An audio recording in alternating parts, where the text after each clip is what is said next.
Hello friends, welcome to AB classes.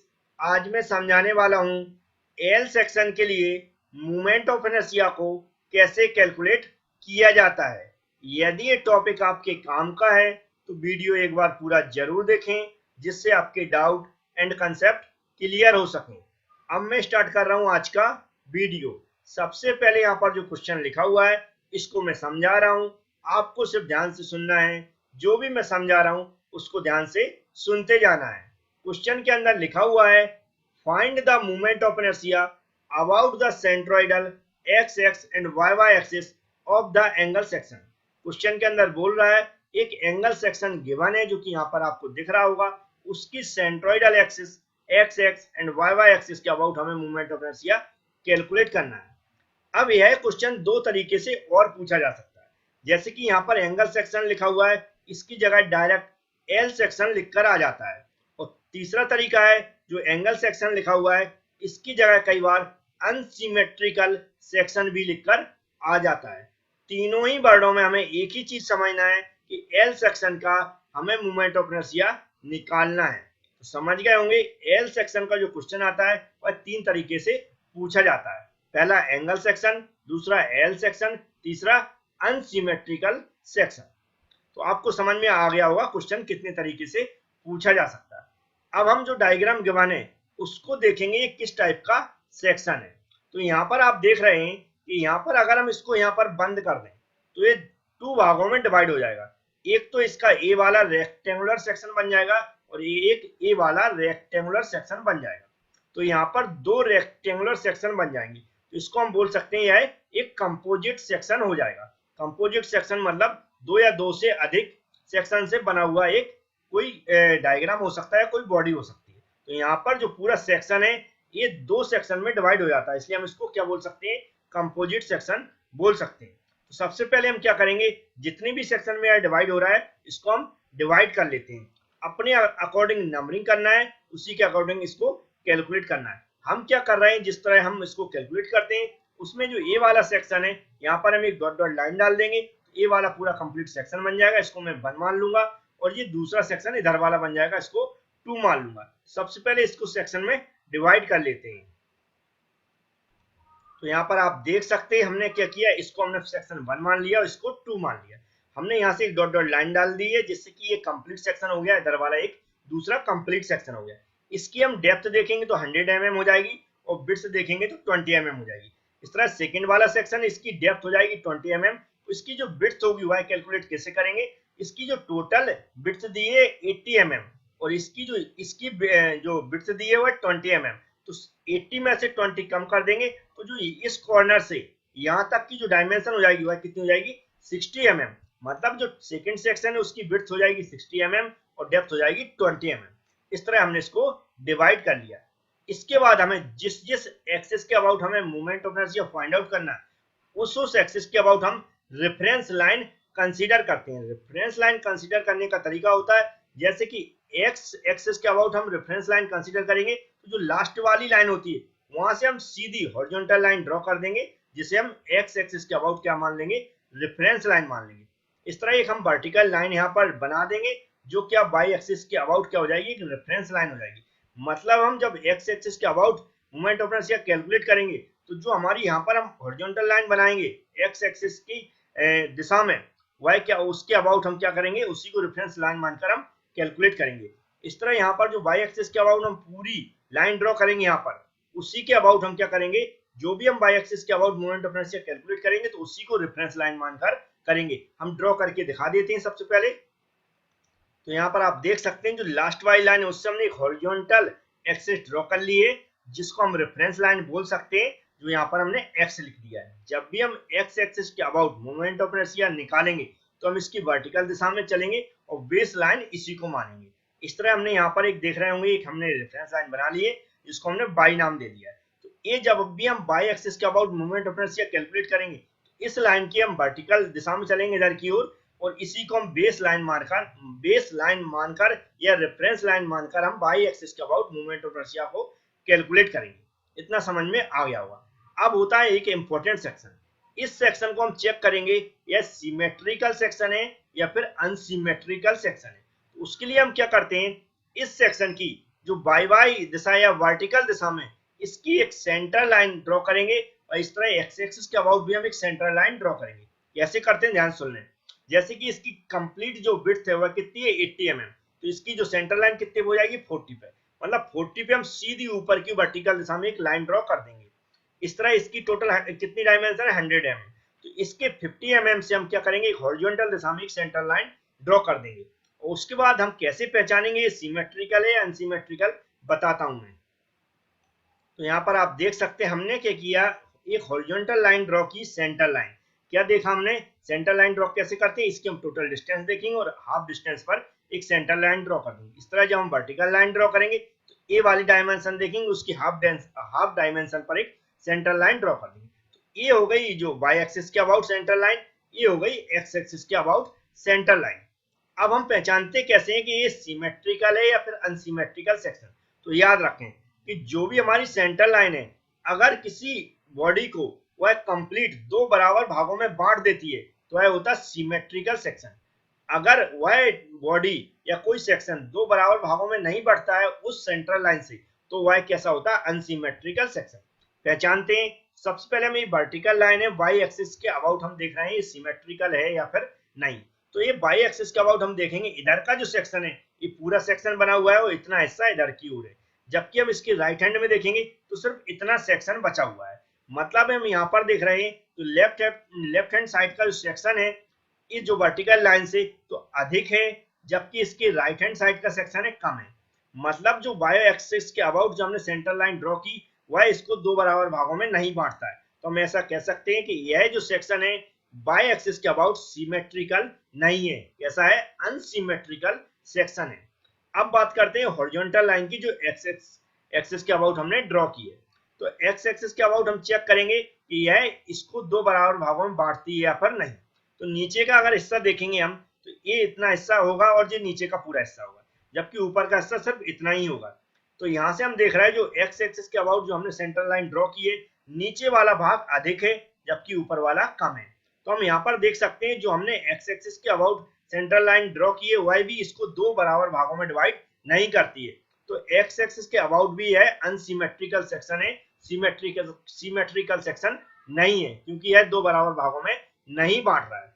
ये simple सा तरीका होता है। दूसरा तरीका आप चेक कर सकते हैं, यदि आप इसकी सेंटर ऑफ ग्रेविटी फाइंड कर लेते हैं और उसको एक पॉइंट में मार्क कर देते हैं तो हम देखते हैं जो भी लाइन चाहे हॉरिजॉन्टल लाइन हो या फिर वर्टिकल लाइन हो, जो भी लाइन उस सेंटर ऑफ ग्रेविटी से गुजरता जाती है या कह सकते हैं उस पॉइंट को काटते हुए गुजरती है तो हम ऐसा समझेंगे ये दो बराबर भागों में बढ़ रहा है और ये सिमेट्रिकल सेक्शन है उसी एक्सिस के अबाउट जो भी लाइन इसको कट करेगी।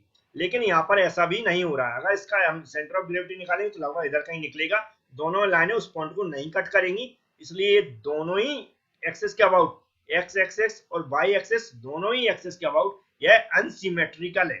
अब अनसिमेट्रिकल सेक्शन का हम मोमेंट ऑफ इनर्शिया कैसे फाइंड आउट करते हैं, सबसे पहले एक्स एक्सिस के अबाउट समझ लेते हैं उसके फॉर्मूले। सबसे पहले हमें क्या करना है, इस पूरे एल सेक्शन का हमें मोमेंट ऑफ इनर्शिया कैलकुलेट करना है। इसको दो सेक्शन में डिवाइड किया तो हमें क्या करना है, अलग अलग सेक्शन का moment of inertia find out करना। सबसे पहले हम जो हमने 1 लिख दिया इसका मतलब हम पहले जो सेक्शन बना हुआ है इसका एक्स एक्सिस के about moment of inertia calculate करेंगे। फिर हम क्या करेंगे, जो सेकंड सेक्शन है उसके about moment of inertia calculate करेंगे, फिर दोनों को प्लस कर देंगे। अब जो हम एक सेक्शन हो या दो सेक्शन, इनके फॉर्मूले क्या होते हैं जिसके थ्रू हम एक्स एक्सिस के अबाउट मोमेंट ऑफ इनर्शिया को कैलकुलेट कर सकते हैं, वह फॉर्मूले समझ लेते हैं। तो यहाँ पर हम देख सकते हैं जो आई एक्सिस इक्वल टू होगा, तो फर्स्ट सेक्शन है इसका moment of inertia I G 1 + a1 × h1 का स्क्वायर, ये हमने पैरेलल एक्सिस थ्योरम में पढ़ा होगा। आई जी क्या है, इसका जो सेंट्रोइडल एक्सिस है इस सेक्शन की उसके अबाउट मोमेंट ऑफ इनर्शिया हो जाएगा। a1 क्या हो जाएगा, इसका एरिया। h1 क्या हो जाएगी, जो इसकी रेफरेंस लाइन है वहां से इसकी डिस्टेंस। कैसे कैलकुलेट करते हैं ये भी मैं इन सभी के फॉर्मूले बता देता हूं। तो यहाँ पर आप देख सकते हैं Ig1 इक्वल टू हो जाएगा BD2/12। बी क्या होती है, विड्थ। जैसे कि फर्स्ट सेक्शन है तो विड्थ हो जाएगी 20 और डेप्थ क्या हो जाएगी 100 और बटे 12 हो जाएगा, इसलिए हम इसकी Ig1 निकाल सकते हैं। ये एरिया होता है विड्थ इंटू डेप्थ, विड्थ हो जाएगी 20, डेप्थ हो जाएगी 100। इसी तरह इसका H1 जो H1 यहाँ पर दिया हुआ H1 निकालते हैं y1 - y बार। ये इस पूरे सेक्शन की सेंटर ऑफ ग्रेविटी होगी, जबकि फर्स्ट सेक्शन है उसकी सेंटर ऑफ ग्रेविटी y1 होगी। अब y बार कैसे निकालते हैं, ए बी में इसका फॉर्मूला बता देता हूँ। तो यहाँ पर आप देख सकते हैं बाई बार जो इस सेक्शन की सेंटर ऑफ ग्रेविटी निकालेंगे वाई एक्सिस के जो एक्स एक्सिस के about Y bar equal to A one by one plus A two by two और ए वन बाई वन। इसको हम कैलकुलेट करेंगे, फिर इसकी वैल्यू यहाँ पर रख देंगे। बाई वन की सेंटर ऑफ ग्रेविटी अभी निकाल के मैं दिखाऊंगा। अब हम बात कर लेंगे सेकेंड सेक्शन के लिए कैसे ये मोमेंट ऑफ इनर्शिया कैलकुलेट करेंगे। तो हम देख रहे हैं सेकेंड सेक्शन है, इसके लिए जो फॉर्मूला हो जाएगा इसी में क्या 2 कर देंगे, यहाँ पर 2 कर देंगे, इधर 2 कर देंगे, तो हमने लिख दिया। अब इसके लिए जो क्या होगी BD की अपॉन 12 IG2 हो जाएगी। B क्या होगी यहाँ पर विड्थ कितनी हो जाएगी 60 और D डेप्थ हो जाएगी 20। इसी तरह B एंड D क्या हो जाएगा इसका एरिया 60 इंटू 20। अब H2 निकालेंगे, जब हम इसको बाई बार निकालेंगे तो माइनस बाई 2 कर देंगे, उससे H2 निकल आएगा। ये H2 H1 अभी मैं कैलकुलेट करके बताने वाला हूँ, इसलिए टेंशन नहीं है। अब हम बात करेंगे, ये तो हो गई मैंने एक्स एक्सिस के अबाउट मूवमेंट ऑफ एनर्जी आप कैसे कैलकुलेट करेंगे उसके फॉर्मूले। लेकिन अब जब हम बाई एक्सिस के अबाउट मूवमेंट ऑफ एनर्जी को निकालेंगे तो उसके लिए कैसे कैलकुलेट करेंगे वो भी मैं समझा देता हूँ। जैसे कि पहले सेक्शन के लिए हमने फॉर्मूले यहाँ पर रख लिए हैं, आई वाई वाई निकालेंगे पूरे सेक्शन के लिए, तो आई पहले सेक्शन के लिए प्लस दूसरे सेक्शन के लिए जो हम बाई एक्सिस के अबाउट मूवमेंट ऑफ एनर्जी निकालेंगे उसको ऐड कर देंगे। और पहले सेक्शन के लिए जो निकालेंगे उसके फॉर्मूला हो जाएगा IG1 plus A1 minus into H1 का स्क्वायर। यहाँ पर जो IG1 होगा वह क्या होगा DBQ अपॉन 12, जो हमने एक्स एक्सिस के अबाउट फॉर्मूला रखा था उसके अपोजिट हो जाता, उसमें था BDQ अपॉन 12, इसमें हो जाएगा DBQ अपॉन 12। D क्या होगी डेप्थ जो 100 हो जाएगी, B क्या हो जाएगी इसकी विड्थ 20। इस तरह हम IG1 निकाल लेंगे। इसका एरिया फॉर्मूला वही होगा B इंटू D। और H1 क्या हो जाएगा यहाँ पर x बार हो जाएगा। x बार कैलकुलेट करने के लिए हमें फॉर्मूला होता है A1 x1 plus A2 x2 upon A1 plus A2। और x1 क्या हो जाएगी जो हमारी y एक्सिस है तो इसकी वर्टिकल दिशा में चलेंगे, उसकी ओर हम क्या करेंगे उसकी सेंटर ऑफ ग्रेविटी निकालेंगे, तो इसके थ्रू हम कैलकुलेट करते हैं। अब दूसरे सेक्शन के लिए कैसे कैलकुलेट करेंगे उसको भी मैं समझा देता हूँ। यहाँ पर आप देख सकते हैं जो फॉर्मूला वही होगा, सिर्फ 2 हम कर देंगे यहाँ पर। अब यहाँ पर IG2 क्या हो जाएगा, इसके लिए देखेंगे DBQ अपॉन 12 क्या होगा, D होगी इसकी डेप्थ 20 जबकि विड्थ क्या हो जाएगी 60 और एरिया का वही होगा B इंटू D। और H2 क्या निकालेंगे, जब हम X2 निकाल लेंगे ये जो y एक्सिस है इसकी वर्टिकल दिशा में जो भी हम सेंटर ऑफ ग्रेविटी निकालेंगे और माइनस हम क्या कर देंगे जो भी हमें x बार यहाँ से निकालेंगे। इस तरह हम इसको भी कैलकुलेट कर लेंगे और दोनों को यहाँ रख के इसकी पूरे सेक्शन का बाई एक्सिस के about moment of inertia calculate कर लेंगे। अब स्टार्टिंग से चलेंगे हम, कैलकुलेशन जल्दी से बताता हूं। सबसे पहले एक्स एक्सिस के अबाउट मूवमेंट ऑफ इनर्शिया कैसे कैलकुलेट करते हैं। तो यहाँ पर आप देख सकते हैं इस सेक्शन बना लिया मैंने, इधर सारे फॉर्मूले रख लिए। सबसे पहले इस फॉर्मूले के अकॉर्डिंग हमें क्या IG1 निकालना है जो कि एक्स एक्सिस के अबाउट। फर्स्ट सेक्शन ये यहाँ पर दिख रहा होगा, इसके अबाउट जो BDQ अपॉन 12 होगा, B क्या हो जाएगी इसकी विड्थ 20 और डेप्थ क्या हो जाएगी यहाँ पर जो 100। इन दोनों की वैल्यू रखकर हम इस फॉर्मूले में IG1 सबसे पहले कैलकुलेट कर लेते हैं। तो यहाँ पर आप देख सकते हैं ये जो 20 इंटू 100 का क्यू हमने क्या किया, ये D मीन्स होता है डेप्थ जो कि 100 थी यहाँ पर, और जो विड्थ कितनी थी 20, इसकी हमने दोनों वैल्यू पुट करके इसको कैलकुलेटर से कैलकुलेट करके यहाँ पर वैल्यू रख ली है। अब ये हमने IG1 यहाँ पर निकाल लिया। अब इसके बाद हमें निकालना है इसका A1, तो एरिया भी निकाल लेते हैं विड्थ इंटू डेप्थ से। विड्थ क्या हो जाएगी इसकी 20 और डेप्थ कितनी हो जाएगी 100, तो इसकी भी वैल्यू पुट करके हम एरिया निकाल लेते हैं। तो यहाँ पर आप देख सकते हैं एरिया का फॉर्मूला रखा V इंटू डी, उसमें हमने वैल्यू पुट कर दी है 20 इंटू 100, 20 यहाँ पर दी है और 100 ए है, इसको पुट करके इसको कैलकुलेट कर लिया। इसके बाद हम क्या निकालेंगे H1, लेकिन H1 निकालने के लिए यहाँ पर y बार निकालना जरूरी है। तो y बार का ये फॉर्मूला दिख रहा होगा, इसमें हमें A1 तो यहाँ पर कैलकुलेट कर लिया है, A2 भी चाहिए और y1 और y2 भी चाहिए। तो A2 और y1 y2 कैसे कैलकुलेट करते हैं ये मैं सबसे पहले बता देता हूँ। तो सबसे पहले A2 की यहाँ पर कैलकुलेट करके मैं दिखा देता हूँ। तो यहाँ पर आप देख सकते हैं B into D, B means width होगी कितनी हो जाएगी, यहाँ पर देख रही होगी ये विड्थ हो जाएगी, कितनी बचेगी जो सेकंड सेक्शन है इसकी विड्थ यहाँ से यहाँ तक की कितनी होगी 60 होगी, जबकि डेप्थ कितनी होगी 20, इसलिए 60 इंटू 20 हमने यहाँ पर कर दिया है। क्वेश्चन के अंदर ऐसा कुछ नहीं था, ये 60 मैंने खुद कैलकुलेट करके यहाँ पर लिख दिया है, जिससे आप बार बार कंफ्यूज ना हो कि 60 कहाँ से आया, कैसे निकाला था। ये टोटल 80 थी और इसकी डिस्टेंस 20 थी, तो 80 में 20 माइनस करके हमने 60 निकाल लिया था। यहाँ पर आप देख रहे हैं 1200 mm स्क्वायर हो गया A2। अब हमें y1 और y2 चाहिए, तो सबसे पहले y1 में निकाल के दिखा देता हूँ। यहाँ पर देख रहे हैं y1 हमने कैलकुलेट करके रखा है, इसको समझना कैसे कैलकुलेट करते हैं। हम y जो x एक्सिस के अबाउट मोमेंट ऑफ इनर्शिया निकाल रहे हैं, तो x एक्सिस को हम रेफरेंस लाइन मानेंगे बेस से ही, और हम जिस सेक्शन का मोमेंट ऑफ इनर्शिया निकाल रहे हैं वहीं तक की डिस्टेंस का हाफ लेंगे, मतलब h/2। इससे यहाँ से देखें हम इस सेक्शन का moment of inertia centre of moment of inertia निकालना है, तो इसकी हम centre of gravity find out करते हैं। वही क्या होता है y1। तो ये इसकी यहाँ से बेस से देखेंगे, यहाँ से ऊपर तक की पूरी सेक्शन की जो डिस्टेंस है उसका बटे 2 कर देंगे, जिसे बोलते हैं h/2। तो जो रेक्टेंगुलर सेक्शन होता है उसकी सेंटर ऑफ ग्रेविटी होती है h/2। h क्या होती है, जो हाइट है यहाँ पर दी है 100 mm, तो 100 का डिवाइड कर दिया मैंने 2, तो h/2 से हमने कितना निकाल लिया 50, तो 50 आ गई y1। याद रखें ये सेंटर ऑफ ग्रेविटी जिस सेक्शन का हमें मोमेंट ऑफ इनर्शिया निकालना है वो कहां से लेते, जो हमने बेस माना हुआ है, जो रेफरेंस लाइन मानी हुई है वहीं से। तो यहां से हम देखेंगे इसकी यहीं से डिस्टेंस डायरेक्ट दी है। अब इसी तरह हम y2 निकालते हैं। तो यहाँ पर देख रहे हैं y2 मैंने कैलकुलेट किया। हम x एक्सिस के अबाउट मोमेंट ऑफ इनर्शिया निकाल रहे हैं, हमेशा याद रखें वर्टिकल दिशा में चलेंगे, और जब y एक्सिस के अबाउट निकालेंगे तो हम हॉरिजॉन्टल दिशा में चलेंगे। अभी x एक्सिस के अबाउट निकाल रहे हैं तो हमने देखा जैसे y1 निकाला था, तो कैसे चले हम ऊपर की ओर, मतलब वर्टिकल दिशा में। इसी तरह हम क्या करेंगे, ये जो सेकंड सेक्शन है उसके लिए हम y2 निकाल रहे हैं, तो इसकी भी रेफरेंस लाइन कहाँ, नीचे से जो x एक्सिस के अबाउट निकाल रहे हैं, तो ऊपर की ओर चलेंगे तो हाइट कितनी होगी 20 होगी। 20 मतलब होता है h/2, तो 20 के बाय 2 कर देंगे तो क्या हो जाएगी, मतलब 2 का डिवाइड कर देंगे तो 10 आ जाएगा। y2 कहां से लेना हमें, ये रेफरेंस लाइन से लेना है, सेक्शन भी वहीं से स्टार्ट हुआ है, वर्टिकल दिशा में चलेंगे तो इसकी हाइट हो जाएगी 20, और हाइट का डिवाइड हम 2 करते हैं, क्योंकि सेकंड जो इसकी ये भी सेक्शन कैसा है, रेक्टेंगुलर सेक्शन है। रेक्टेंगुलर सेक्शन की सेंटर ऑफ ग्रेविटी होती है h/2, तो इसकी हाइट कितनी हो गई 20 हो गई, तो h/2 से हमने निकाल लिया कितना 10 mm। समझ में आ गया होगा। सेंटर ऑफ ग्रेविटी कंसेप्ट आपने पढ़े होंगे, जब भी याद रखें 2 कैसे आ गया, 2 कैसे आ गया, तो आपको याद रखना है जो रेक्टेंगुलर सेक्शन होता है उसकी सेंटर ऑफ ग्रेविटी होती है h/2। इसकी हाइट का बटे 2 कर दिया मैंने, इस सेक्शन की हाइट का बटा 2 कर दिया, क्योंकि ये सेक्शन दोनों ही रेफरेंस लाइन से डायरेक्ट टच कर रहे हैं। ठीक है, तो ये हमने y1 y2 निकाल लिया, a1 a2 निकाल लिया। इस फॉर्मूले में सभी डायमेंशन रख के हम y1 कैलकुलेट कर लेते हैं। तो यहाँ पर आप देख सकते हैं हमने a1 y1 plus a2 y2, a1 का जो एरिया है यहाँ पर देख रहे हैं 2000, इसको रख लिया, y1 की जो 50 वैल्यू इसको रख लिया, प्लस a2 का जो एरिया है इसको रख लिया, प्लस इंटू 10 जो कि इसकी वैल्यू आई हुई y2 की। इसको मैंने जब कैलकुलेटर से कैलकुलेट किया तो 35 mm y बार आ गया। जब y बार मिल जाता तो हम h1 को आसानी से निकाल सकते हैं, क्योंकि y1 हमारे पास 50 है, y बार कितना 35। तो हम क्या करेंगे, इसमें याद रखें जिसकी वैल्यू अधिक होती है उसको पहले आएगा, तो 50 अधिक है तो इसलिए हमने y1 पहले लिख दिया और 35 बाद में लिख दिया। याद रखें वैल्यू नेगेटिव नहीं आना चाहिए, जिन दोनों में जो भी वैल्यू अधिक होगी उसमें से हम जो कम वैल्यू उसको माइनस कर देंगे। तो h1 में यहाँ पर कैलकुलेट करके दिखा देता हूँ।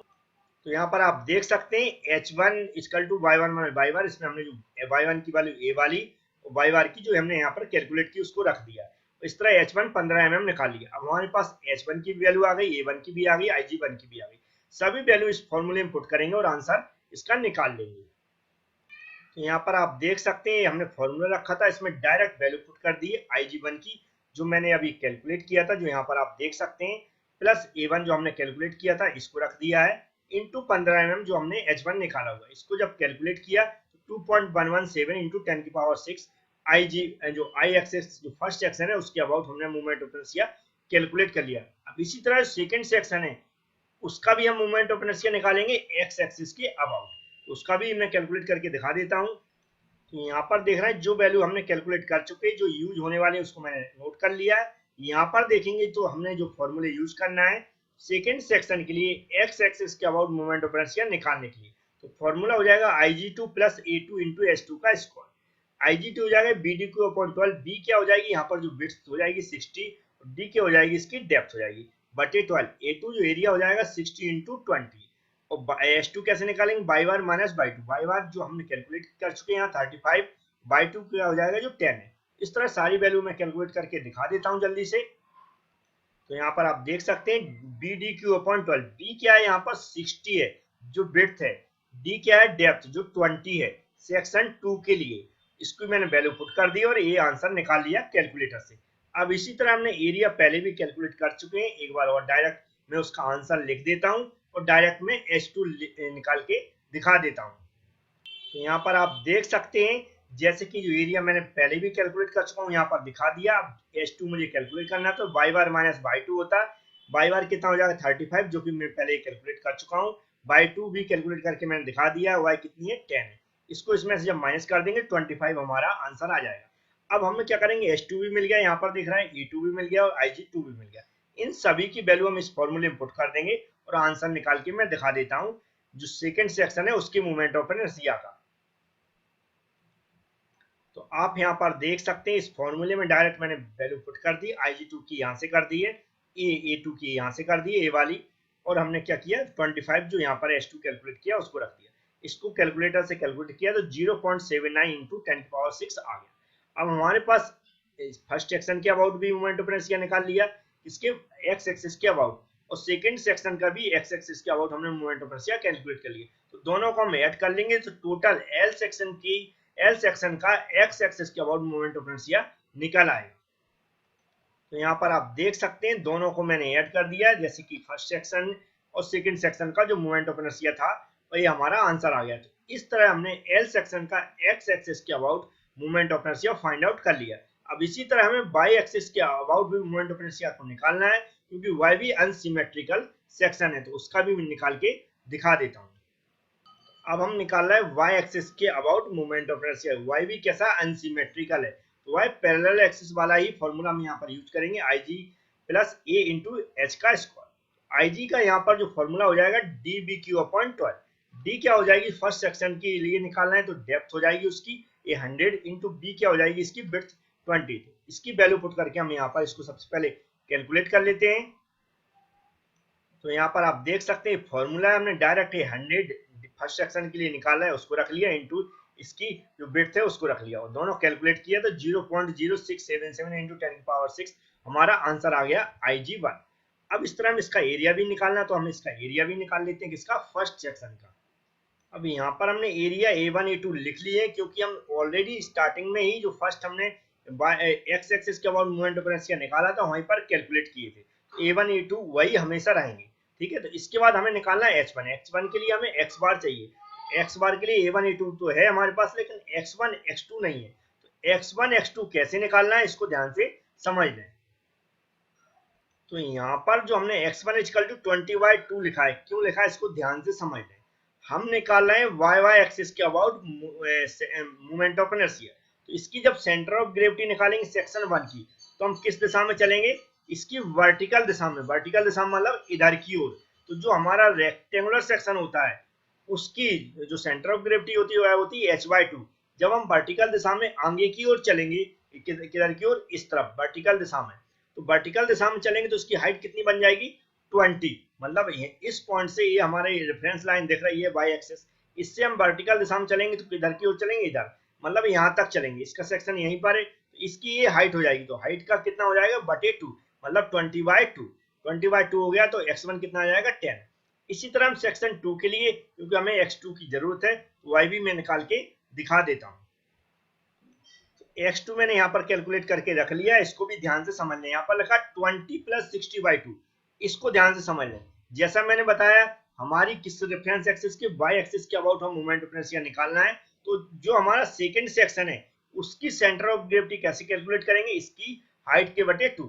तो हम क्या करेंगे, जो वाई एक्सिस है इसकी वर्टिकल दिशा में चलेंगे, किधर की, इधर की ओर। सेक्शन स्टार्ट कहाँ से होता है, इस पॉइंट से, याद रखें कहाँ, इस पॉइंट से हमारा सेकंड सेक्शन स्टार्ट होता है। जबकि हमें इसकी सेंटर ऑफ ग्रेविटी कहाँ से निकालना है, इसका जो रेफरेंस लाइन है वहीं से निकालना है। रेफरेंस लाइन कहाँ पर है, यहाँ पर। तो हमें क्या होगा, जो फर्स्ट दिया हुआ है सेक्शन उसकी भी हाइट को कंप्लीट ऐड करना पड़ेगा। तो इसकी हाइट यहाँ से यहाँ तक हाइट कितनी है 20, इसलिए हमने क्या किया, इसको 20 कर लिया प्लस। फिर आगे क्या होता है, जिस सेक्शन की हम सेंटर ऑफ ग्रेविटी निकाल रहे हैं उसकी हाइट का बटे 2। तो इसके यहाँ से इतनी, जिसको सेकंड सेक्शन की हाइट है कितनी 60, तो उसका प्लस बटे कर दिया 2। ठीक है, ऐड कहाँ से करना, हमें रेफरेंस लाइन से जहां से हम ले रहे हैं। तो रेफरेंस लाइन ए, इसकी वर्टिकल दिशा में यहाँ से यहाँ तक की डिस्टेंस 20 हो गई, प्लस जिस सेक्शन की हम सेंटर ऑफ ग्रेविटी निकाल रहे हैं उसकी हाइट के बटे 2। इसकी यहाँ से यहाँ की हाइट कितनी हो जाएगी 60, तो 60/2। इसको जब कैलकुलेट करेंगे तो कितनी आ जाएगी 50 mm।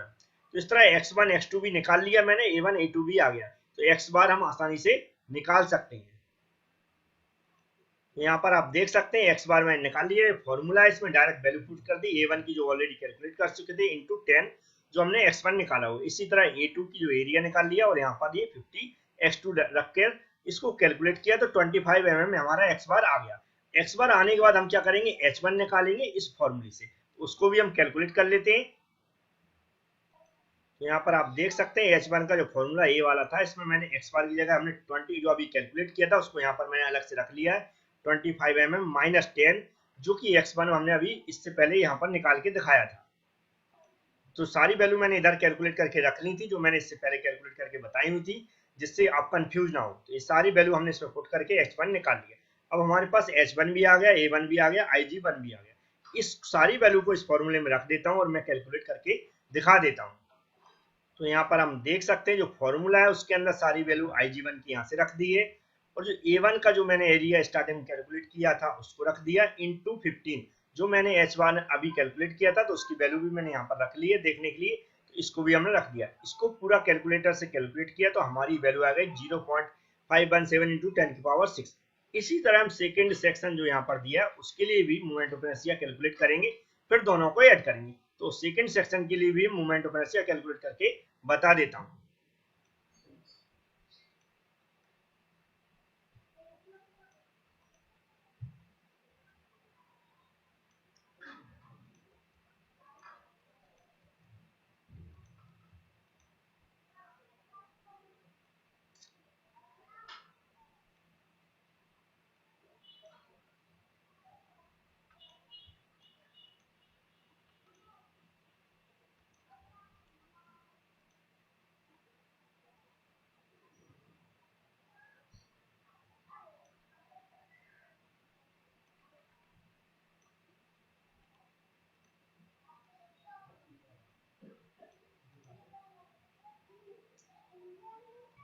तो यहाँ पर हम देख सकते हैं जो फॉर्मूले हमने अभी रखे हुए हैं उनको आपने देख लिया होगा कि जो हमने सेकंड सेक्शन है उसके लिए हमने सिर्फ क्या किया, यहाँ पर 1 की जगह 2 कर दिया, और जो हमारी जो सेंटर जो हमारा मोमेंट ऑफ इनर्शिया होगा सेकंड सेक्शन का, सेंट्रोइडल एक्सिस के अबाउट डी बी के अपॉइंट 12 हो जाएगा। डी क्या हो जाएगी इसकी डेप्थ, कौन सी है 20, बी क्या हो जाएगी विड्थ जो 60 है।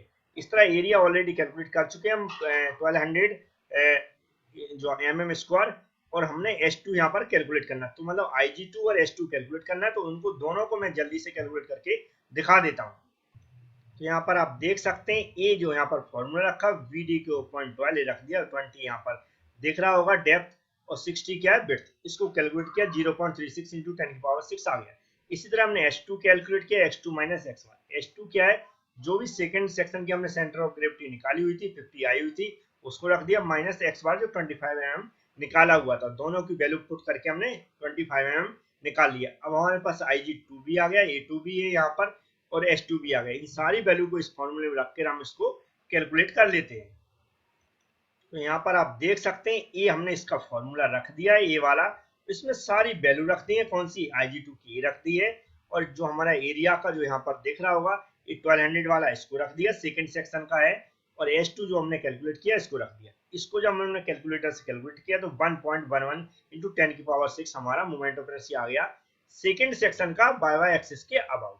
अब हमें क्या करना है, जो हमने ए वाला ये वैल्यू निकाली हुई है सेकंड सेक्शन की मोमेंट ऑफ इनर्शिया की, और हमने क्या किया जो हमने फर्स्ट सेक्शन था उसके अबाउट मोमेंट ऑफ इनर्शिया की वैल्यू निकाली थी, इन दोनों को ऐड करेंगे तो y एक्सिस के अबाउट टोटल एल सेक्शन का मोमेंट ऑफ इनर्शिया निकल आएगा। यहाँ पर आप देख सकते हैं हमने ये फॉर्मूला रख दिया, और दोनों जो भी हमने इस सेकंड सेक्शन के अबाउट मोमेंट ऑफ इनर्शिया को रख दिया, और फर्स्ट सेक्शन के अबाउट जो हमने कैलकुलेट किया था वहां पर इसका आंसर हमने यहाँ लिख रखा है, इसको भी रख दिया, दोनों को ऐड किया तो हमारा 1.627 इंटू 10 की पावर 6 mm की पावर मोमेंट ऑफ इनर्शिया आ गया अबाउट y एक्सिस। तो आपको पसंद आया होगा कि कैसे कैलकुलेट करते हैं दोनों एक्सिस के अबाउट अनसिमेट्रिकल एक्सिस के जो एक्सेस होती हैं अनसिमेट्रिकल, उसके अबाउट कैसे मोमेंट ऑफ इनर्शिया को फाइंड आउट करते हैं। यदि आपको पसंद आया हो जैसे मैंने समझाया है तो वीडियो को लाइक करें, शेयर करें। Thank you friends.